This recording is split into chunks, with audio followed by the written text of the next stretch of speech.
I read a wide variety of books, and I have ended up with a lot of horror books from my Libby holds lately, and so I thought that I would do a video today talking about those horror books. Some of them are new releases, but then some of them are from 2025, I believe. I will preface this by saying that I really do not like extreme horror, and I really don't like splatterpunk. I like sci-fi horror, I like gothic horror, I like supernatural horror. I don't like horror as in people on people, just people being terrible human beings to one another. It kind of needs to have like a supernatural element, or I'm just really not interested.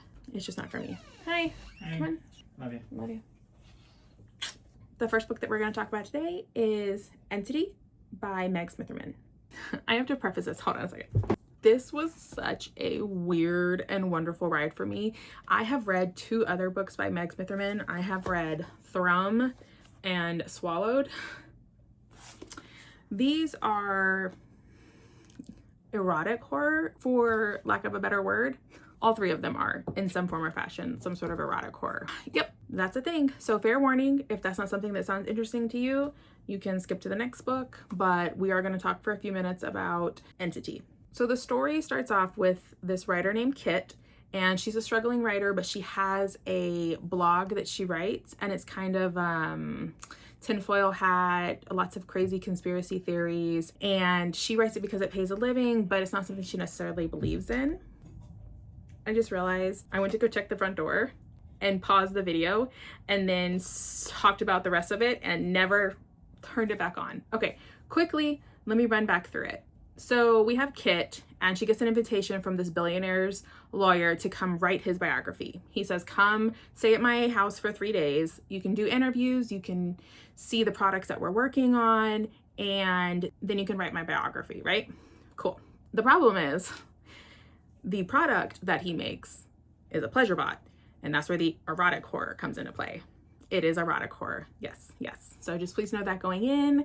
But if you've read Romantasy, there's only a couple of sex scenes, so it's not like, you know, super crazy, but it does heavily revolve around a sexual relationship. He wants her to test drive the prototype, and she's kind of like, nah, she ends up, yep. She definitely gives it a test drive. But then he tells her he also has this prototype, but he won't tell her a lot about it because it's glitching. The software is not working correctly, so it's kind of dangerous. It doesn't always do what it's told. It kind of disobeys. And so, of course, the moment that he has like an emergency and he needs to leave the penthouse, she thinks it's a fabulous idea to just run and check out this prototype that he has told her is flawed and she shouldn't mess with, right? That's gonna end so well. I did not see the direction the book was gonna go, which was great. I love when I'm surprised by a book. I liked the ending. I know some people don't really, I was reading some of the reviews and they like didn't care for the ending, but I really liked the ending. I will say that her books, the kind of bad guy kind of always wins in a way, but sometimes it's nice to read about the bad guy winning, if you know what I mean. It is. There's not a whole lot that I can say without giving away a lot of spoilers because it is a really short book. It's under 200 pages. Like, I think the audiobook was about 4 hours long and I read it in an evening. It does not take any time to read. I did give it 4 stars because I really enjoyed it, but there were a couple of times, there were a couple of different plot points that I was like, really? Like, that's what we're gonna do? Like, you have all this brains and all this knowledge and you know things don't feel right, and that's the decision you make? Okay. It's, if you want to read a book about humans who have more brains than common sense, like, this is definitely a book to read, because throughout the whole book I felt like this billionaire guy was so smart, and you're like, bro, didn't you know that this bad thing was gonna happen? So it really feels like, I don't know if you have really smart people in your life, but when you have really smart people, and sometimes they have a lot of book smarts but not a lot of street smarts, so it kind of felt like that. So if you want a book that shows you the consequences of that, then like, I definitely think this will work for you. I know our Libby had the ebook and the audiobook. You can get a physical copy, but I doubt your library is going to have it because it's not like a super popular mainstream kind of story. But I would definitely check out Libby because the ebook and the audiobook might be there. And that is pretty much all I can say about Entity. But if that sounds good to you, then I recommend giving it a try. It was really good. I am going to be reading 3 more books for this video, by the time this goes out, I will have read them. But as of now, I have not read them yet. I'm going to read We Used to Live Here because I loved The Caretaker and I really want to see what all the fuss about We Used to Live Here is about now. I am going to be reading I Know a Place, which is a Nat Cassidy short story collection that I pre-ordered earlier this year, and it is time for me to read it. And I'm also going to be reading this book called Invasive Species, which I don't even know how it got on my radar, but it sounds like this like old granny style person who is actually like a sea monster and is about her coastal town or something. I don't know. It sounded interesting. It's classified as horror, so I will let you know what I think of all those books as I get around to them. But until then, see ya.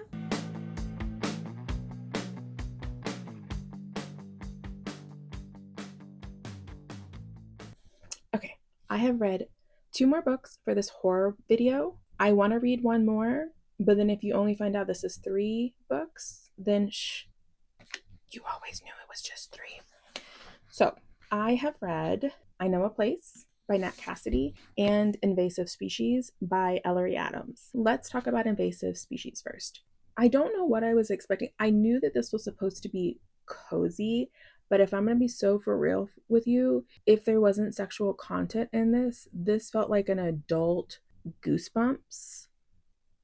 So you have this character, Miss Smith, and she is a 1,000-year-old queen of the sea monster, queen of the eels type creature.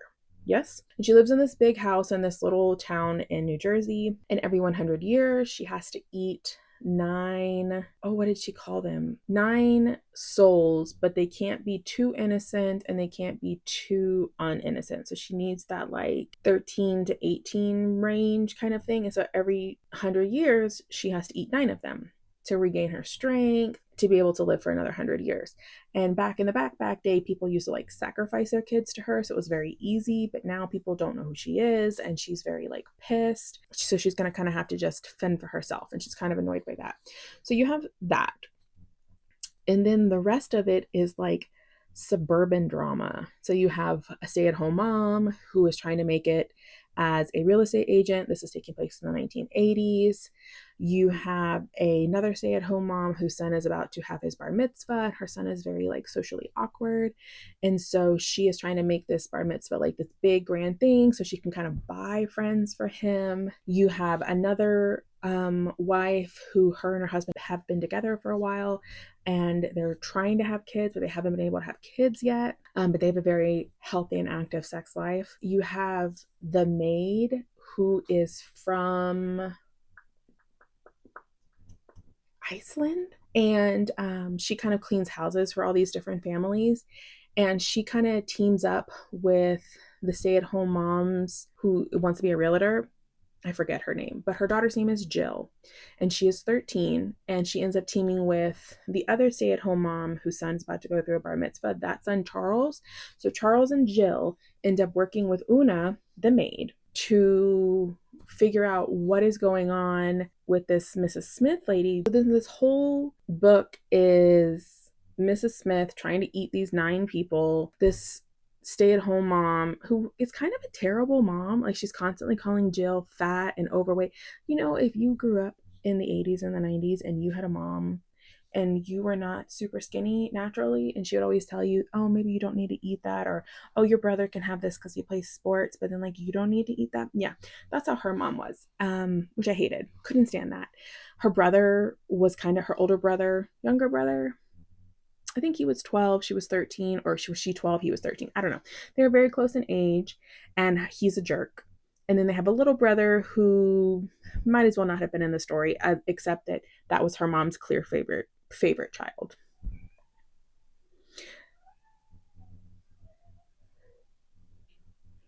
And I'm not letting her in. She wanted out earlier. Una was sweet. We loved Una. Her and her husband are sweet. They have a son who is in graduate school at Cornell, I think. So they're very proud of him. And then you have Mrs. Smith, who not only does she need to eat these children, but she feels like she needs to kind of start over somewhere. So she needs to mate. So she needs to sleep with a bunch of men to do that.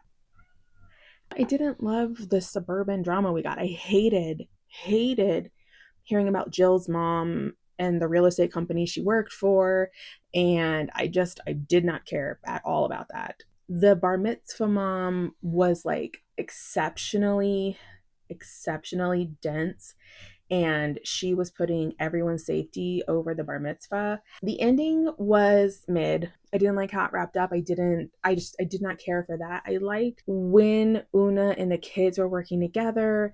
I liked when Mrs. Smith was plotting things that were not sexual in nature, because it's also like weird because she's like, I want to be punched, and it's like she wants it to be really rough and stuff, and she wanted to be scratched, and that was just more than I needed to know about her specific kink, if I'm being totally honest, because like you're allowed to like what you like go for you, girl. Don't tell me about it. That's fine. Not in a cozy horror, and that's, I think it felt out of place for the fact that this was a cozy horror, and for so much of the book we were in the perspective of like 12 and 13-year-olds. Like this, like Charles was about to have his bar mitzvah, so like he wasn't even 13, and Jill was just barely 13. And so I didn't love it. It felt a little all over the place at times. Like I think if you could step back and just ignore those things maybe, but I didn't personally care for how that all played out. So I liked the idea of the coziness of it. It just didn't work for me. It wasn't scary. It was, like I said, it was like an adult Goosebumps. So like there's an occasional like, oh, from a goosebump, but like also they weren't super scary. They were entertaining. They weren't super scary. And so then to read that like as an adult, it wasn't necessarily for me. So it was a 3-star read for me. If that sounded like something that you may like, then definitely give it a try. It was one that I was glad I had not pre-ordered, because I had thought about pre-ordering it, but I'd never read from this author before. And so I was like, you know what? I'm just going to borrow it from the library. I got in line for it. It was released, let's see, April. So this came out in April. Yeah, I had to wait a little bit for it, and I'm glad that I did, because I read it. It was a book that I read, and I can be like, it was meh. If it sounds interesting to you, check it out from your library. You know that I love that. The next book was I Know a Place by Nat Cassidy, and this is a collection of his short stories. Overall, I gave this a 3.5 star, purely by adding up the stories and then dividing them, like adding up what I gave each story and dividing them. So I Know a Place has Rest Stop in it by Nat Cassidy, and I had never read it. And this on its own was a 4-star for me. I really enjoyed it. The ending kind of fizzled a little bit for me, but I really enjoyed this one. This has a lot of bug horror though, and this has a lot of blood and guts, like a lot of blood and guts. But it is the first, I'll see if you can see, but like each of the black lines is kind of like where a different story starts and stops. So that was one, that one I gave a 4-star. Let's see. I don't think I gave any of the stories a 5-star. A lot of them were 3s, unfortunately. And this one, The Art of What You Want, which is kind of like The Art of the Deal, was so good until the last couple of pages, and then it really icked me out, which I think the horror is supposed to do, is supposed to ick you out, right? But just the way that it did it, and the like, it lost both points. I gave it a 3-star. It lost both points because I just really did not care for how that ended. It was very disturbing to me personally, like on a personal level. Oh, this one was really good. Another one that I really enjoyed, I gave it a 4-star as well, were Laugh Lines. And this one was about this lady whose mother had recently died of cancer, and she had been raised by a single mom, but then her father kind of reached out to her at the end unexpectedly via email, and he invited her to go to this village in England where like their ancestors were from, so she can kind of, you know, get in touch with her roots. And there's this really weird castle, and like super strange and bizarre things happen. Like that one was good, especially considering it was all told in emails. So the entire story was told through emails, and like this is one of the last parts of the email. They're all laughing face emojis. I actually really liked that. Let's see, which was another one that I really liked. This one was good. Jubilee Junction was good. It was gross and very disturbing. This one, Come, was really good. I think this was probably one of my favorites. And this one was about this teenager. He wants this popular kid in school to like him, but the popular kid like doesn't notice him. And then one day, the popular kid asks him to get access to this girl's phone, this girl's brother's phone, because he had recently killed himself, and they were trying to figure out if there was something on his phone. They run across this video about essay. The person in it is rumored to have killed herself. And then once you watch this video, something bad happens.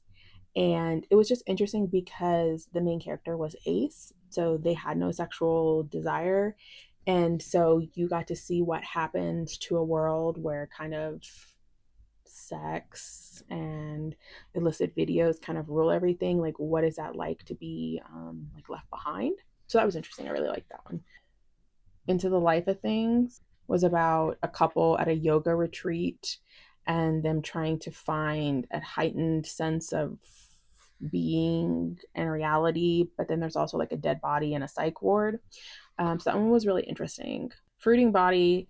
Okay, so there are a couple that if you can get the audiobook, you definitely should.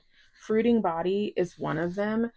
The audio for this one was phenomenal because there's even a note at the beginning of the story where the author is like, you can just read this straight through, but it's meant to be read ideally with a group of at least 6 people.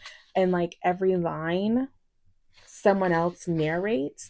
And then when it's bolded, like everybody says it. And it was so effective listening to him and the cast of characters read it. And I didn't know this when I read this book, but like apparently he used to produce a lot of horror theater, and so horror plays and things like that. And so that was really interesting. But yeah, I did say it was excellent on the audiobook. I highly recommend either getting a group of people together to read Fruiting Body or borrow the audiobook and listening to it because it was so good. And I really enjoyed the story notes that he gave us at the end. I haven't told you about Rest Stop, and I will. I really like the story notes he gave us at the end. I really love, especially in a short story collection. Brandon Sanderson did this with Tailored Realities that I read earlier this year. I really like when they kind of tell us the inspiration. I feel like you get so much more out of the story, and then sometimes you don't. Like the one that I loved, Laugh Lines, was like, I wanted to see if I could write a story around emojis. I wanted to make a jump scare out of an emoji. Like, that's the whole reason he wrote it, which was crazy to me because it was so good. It was just interesting to see his thought process behind everything. And I also I'm always a big fan of having books with content warnings, but I also understand that people sometimes feel like content warnings are spoilers. So I did appreciate that there are content warnings, but it's like the last 2 pages of the book. But it says at the front of the book, if you need content warnings, go back there first. So you have them, they're there, but it won't ruin the book if you decide that you don't want them. So the downside is some of these they were really either mid for me or I didn't care for. And maybe it's because I am a weenie. I love horror, but also some of the horror that he leaned into was just not to my taste. There was one where he talked for 60 pages or something about this guy who's like a huge Beatles fan and is able to go back in time and like get a rock star life of his own. And the idea of it was so good, but I think I only gave that one like a 3-star because so much of it was about the Beatles. And he says at the end that like him and his mom were huge Beatles fan, and so I love that he was able to write a book or write a short story adding that in. It just wasn't for me personally. So okay, Rest Stop, because this one I did give a 4-star and it was one of my favorites of the book. So I'm going to just hold this up because this is really heavy. This is almost 500 pages. So Rest Stop is about this guy who is on his way home. Well, he's on his way to visit his grandmother who is sick in the hospital. And he stops at this rest stop because he's like, I'm going to get some snacks. He's kind of dragging his feet. He doesn't want to go home and see his grandma. And so he sees this gas station. He's like, oh, it's a good time to get out, stretch my legs, go to the bathroom. And then at first he's locked in the bathroom and things start falling from the vents. And then when he's finally able to escape the bathroom, he comes into the gas station and it's like a massacre. And there are body parts everywhere. There's blood everywhere. And which is weird because when he went into the bathroom, like it was totally empty in there. So someone has like massacred all these people in the time that he's being tortured in this bathroom. It is just this guy's story trying to escape with his life. And it was so effective. Like this on its own was so good.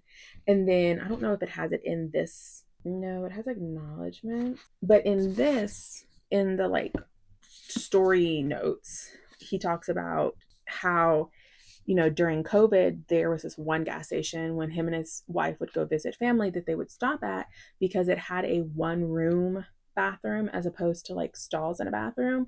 And so they always, for the sake of, you know, being exposed to less people, for the sake of being exposed to less people, they would stop there and use the bathroom, get their snacks and stuff like that. And so once COVID was over and it was kind of, you know, safer to be out and about around people, they still kept stopping at this rest stop. And the one thing that was kind of, you know, it wasn't like the best place to stop, but because it had this singular bathroom stall, they always stopped there just for safety. But there was like this hole in the ceiling of the bathroom. And so part of his inspiration for it was, what if things started falling out of that hole? And it was so good. I really enjoyed it. So I do recommend this if you like body horror. If you don't get skeeved out very easily, then this is something you probably really would enjoy. There were some stories in here that were better than others. There was even like a Ted Bundy story in here. So I really loved When the Wolf Comes Home. I read that last year. I haven't read Nestlings or Mary, but I've heard a lot of people talk about it. So I do eventually want to get around to that. But I love that even in Rest Stop, like the grandmother of the kid who, you know, he was going to visit his grandma was loosely based on his own grandmother, was loosely based on her own experiences. And so anyway, I do recommend reading this. I know I gave this overall a 3.5 star. I didn't give any story a 5 star, but I did give a 4.5. But like, it's all personal taste. And like I said, I'm not as into some of the more extreme horror. And I do think a couple of these leaned more extreme for me personally. And maybe that's just because I am a woman. And so some of the things kind of made me a little uncomfy. But I do definitely recommend it, especially if you like horror. If you want like a good horror short story collection to read, maybe when it gets in the spooky ooky season. Because there's even a Christmas story in here, which was also gross. I only gave that one a 3 star, but that's just because like I was very skeeved out by it. And maybe it should be higher, and maybe I'll reread it one day and there'll be different ratings, because I feel like sometimes when you read books at different times in your life, you give different ratings. But for now, this is a 3.5 star. But if you read this separate, this was a 4 star for me. So those are the 2 that I have read for this video so far, other than Entity. I would like to read We Used to Live Here. But if you hear the outro after this, then obviously I didn't get around to it. Bye. I did in fact end up finishing We Used to Live Here, and so I wanted to spend a couple of minutes letting y'all know what I thought about it, and then I am going to wrap this video up because it has taken me so long to film it. After I finished reading The Caretaker, I knew that I had to go back and read We Used to Live Here. I know that it is technically the wrong order to read them in. I know We Used to Live Here came first and then you read The Caretaker, because while they're not prequel sequels, you know, it's not a first second kind of thing, they do take place in the same world and there are little Easter eggs of overlap. But this is the way that I read it, so this is the way we're going to talk about it. Our story centers around Eve, who is home alone at a house that her and her partner have recently bought, and she is home alone one night when this family knocks on her door. And the dad's name is Thomas, and he said he lived there when he was a kid and they were just driving by, and he really wanted to show his family his childhood home, and would she let them in no more than 15 minutes and then they'd be out of her hair. Eve has problems with like confrontation, and she's been working really hard in the last year or so to like stand up for herself and to not rely on her partner to kind of do all of her fighting for her. So she does get brave. She pretends to call her partner Charlie, and she's like, oh, she said it's not a good time, but sorry. And the dad's like, no problem, that's fine.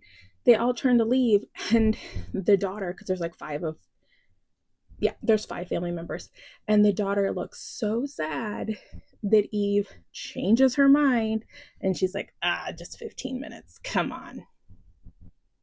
Never would I have done that. Puppy dog eyes would not have worked on me. Home alone, their house is like isolated up this hill. There are no other houses nearby, and she's gonna let a strange family in her house? Absolutely not. And then there is like event after event after event that keeps the family in the house for days. Like her partner finally comes home and she doesn't see anything super weird kind of about the circumstances that have them stuck there. She thinks it's kind of strange that Eve let them in the first place, but she's kind of like, what are you going to do? But she just doesn't seem as bothered as Eve does. But, you know, as the minutes turn to hours, turn to days, things just get more and more bizarre. The dad, Thomas, starts to act increasingly bizarre, do increasingly strange things that don't make any sense to Eve, but she seems to be the only one who's seeing it. It gets to a point where time even starts acting weird, and even like, you know, they say like time and space, even space, the house itself starts acting weird. You're not sure if Eve is losing her mind or if there is something supernatural and otherworldly happening. To the very end, we don't get a lot of questions answered. It's not even like such a gory horror. It's more eerie, haunted house vibes, but it's not a haunted house. But you know, those like unsettling feelings you get when you're reading a haunted house kind of story. That's the kind of horror that I would classify this as. Can you trust your memories? Can you trust what you remember to be true as what is true? Which would be absolutely terrifying if suddenly the reality that you always knew, people started questioning whether it was actually real. I do feel like it is a quieter horror, but I did really enjoy it. Not quite as much as The Caretaker. I gave this one a 4-star and I did give The Caretaker a 5-star, but I think I appreciated We Used to Live Here more because I read The Caretaker first, if that makes sense. I am really glad that I went back and read this after reading The Caretaker. I did really enjoy this one. I personally liked the order that I read it in more because I feel like if you read the first one on its own, you would more think that it is a slow descent into madness. Like maybe she really is imagining all of these things. But because I read The Caretaker and there is so much crossover, it does feel like the supernatural angle is where Kliewer is trying to go with it, which I love, truly. I love bringing awareness to mental health, and I love, but that's not what's causing all of it. It's all this other batshit stuff. You know what I mean? I am hoping that future books he writes will give us a few more answers. I know that he plans to write more in this world, and so I'm curious to see where those go in the future. But I love the way his mind thinks. I can't say specifically why, like, because I don't know why it doesn't feel like it's like a mental break, but it does feel like he is leaning more sci-fi horror supernatural, and it's just more like a gut feeling than anything, but we will see. I did really enjoy this book, and if you wanted to read We Used to Live Here, I highly suggest giving it a try. Read it in whichever order you prefer. And with that, we are finally done with this horror blog. And it was kind of a mixed bag. You know, I gave Entity a 4-star. I gave Invasive Species a 3-star. I gave I Know a Place a 3.5-star. And then I gave We Used to Live Here a 4-star. So I did have overall a lot of success. There was nothing that was bad, but I kind of enjoyed reading all in one genre. So maybe I'll do this again down the road. Thank you so much for spending time with me today. I really appreciate it. I hope that you have an amazing rest of your day. I hope that you stay safe, and I will see you next time. Bye. Okay. Let me see. Ooh, I hope you cannot hear that. My stomach made noises. That was embarrassing. I don't feel like she's 100 years old, so I don't know how that math works, but they didn't ask me. I don't think titular is the right word. Is titular like the main one or like what it's named? Yeah, no, it is not the titular story. Okay, I need to see something. I'm sorry. It's already happening. Does that matter? That might be a spoiler. Shouldn't have that. That's probably a spoiler.